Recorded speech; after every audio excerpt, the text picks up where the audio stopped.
The CEO of Jubilant Foodworks for now, for a while, is with us to talk about that. Ajay, hi, good morning and thanks for joining us. The comment that you made in the conference call yesterday about the same-store sales growth of 4.3% being only cosmetic in nature, that actually has raised a lot of questions about what the growth could be or whether there could be any growth at all in the second half of the year. What can we expect from Jubilant Foodworks?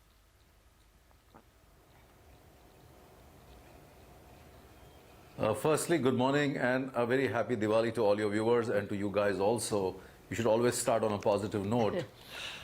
Look, we never give future guidance numbers qualitatively. If I have to make a few statements, I think we are not seeing, as I've said in the past, any statistically significant shifts in consumer sentiments. So it will be more of the same. Without quoting numbers, whatever you have seen in the last few quarters, let's say 5-6 quarters, except for the aberration, which was probably the last quarter, you would probably end up seeing similar numbers. Having said that, I also said in yesterday's conference call that we are fairly optimistic.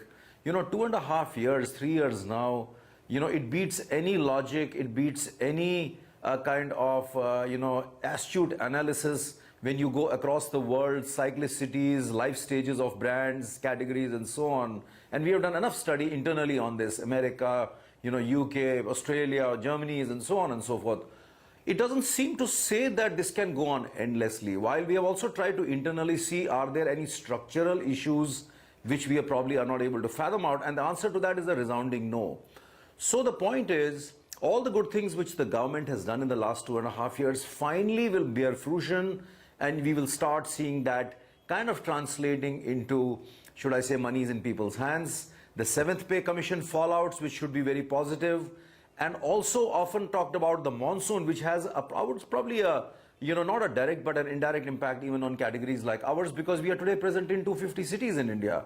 We believe a mixture of all this is going to clearly bring in, better performance on same-store numbers in the next few quarters, without quoting which quarter, what exactly will be the number, and so on. So there is optimism, but yes, we are not sticking our neck out and throwing a number. Okay, Ajay, good morning. This is one question that I've been wanting to ask you for last 3 months. We spoke in the last quarterly numbers. You look like you really have a really long-term plan for the company, 8 to 10-year plan. And then, of course, we had the news of your departure.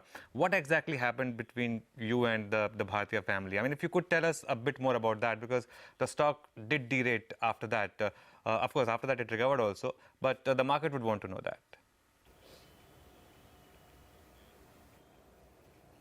Look, I've answered this question several times over. How the market behaved is market's issue, and it sometimes follows irrational reasons.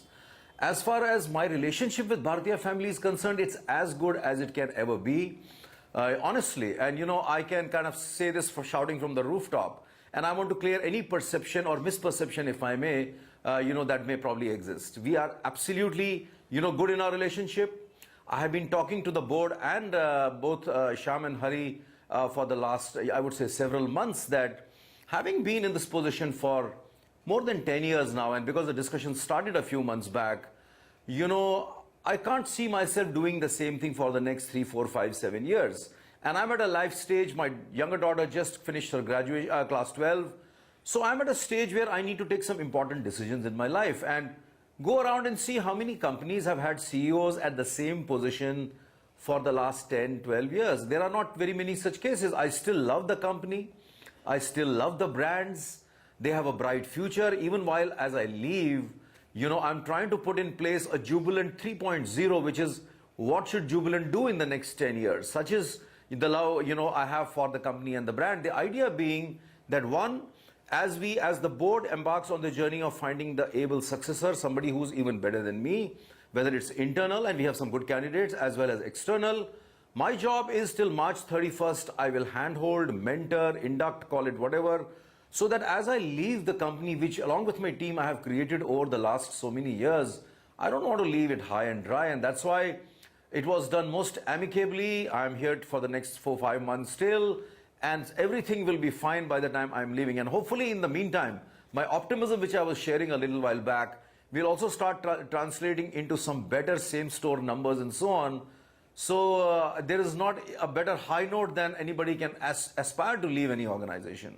Okay, when you look back at this 10-year career, Ajay, what do you think you should not have done?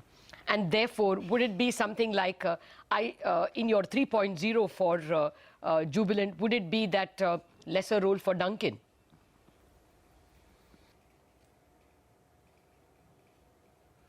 Look, while this call is actually centered more around how Jubilant Foodworks is going to do now and in future, and these questions are coming more to at a personal level, but I will not refrain from not answering your questions.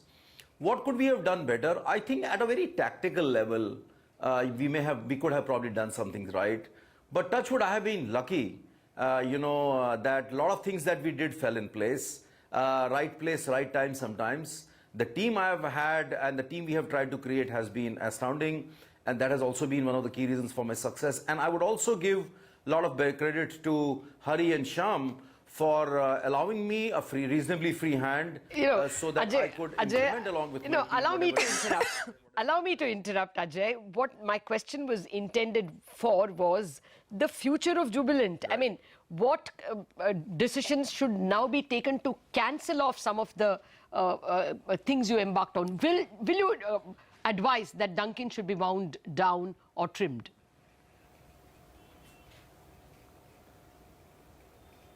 Okay, I probably misread your question. Looking forward, see, we have already embarked on this journey. As far as Dunkin' Donuts as a brand is concerned, we have been saying this now for the last 6 to 9 months, that we are clearly putting Dunkin' on the path to profitability. If it means pruning down some stores, and in the last 6 months, we have actually shut 9 stores.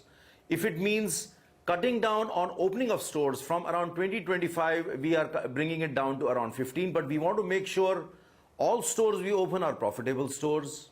All stores that we shut are clear-cut bad cases, which we don't have any, visibility of turning around.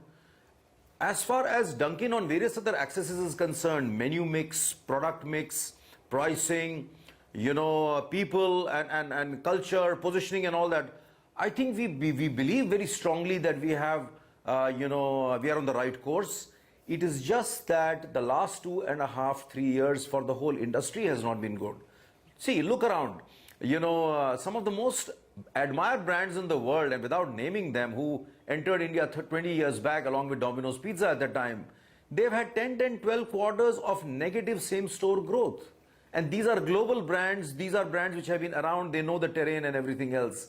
Now, Dunkin' Donuts has also come at a time, which was the toughest for the industry, and it as a result has had an impact on its performance. I wish if the same store growth for the industry were at 10, 12, 15%, Dunkin' would be a different story together. So we believe that even in the tough time, which is right now, have a visibility on path to profitability, and hopefully in the next few years, it will become firstly profitable at the store level, which should happen not very far from today, and then profitable at the brand level, which is at the business level. In the meantime, other decisions which we would take is to, make sure that as the industry is coming out of the woods, we open only profitable Domino's stores. Our current estimate or the forecast or the guidance which we have given is of around 130 stores. But these are all stores which should give us payback periods of not more than 3 years. And that's why we have pruned it down from 150 to 130. Make sure that, there's a judicious mix of populating existing cities and getting into new cities, because both have a role to play in terms of how they reflect on same-store growth, how we service those places and so on. But let me leave a message. We are creating this business. 10 years is, of course, far-fetched. 3 to 5 years. We are building one state-of-art commissary in Greater Noida. We are putting money behind the brand. This quarter, for example, for your information, almost 50% of our total delivery business is transacted through online. I don't know whether you are aware, friends, that we are the 7th most transacted e-commerce brand in India today.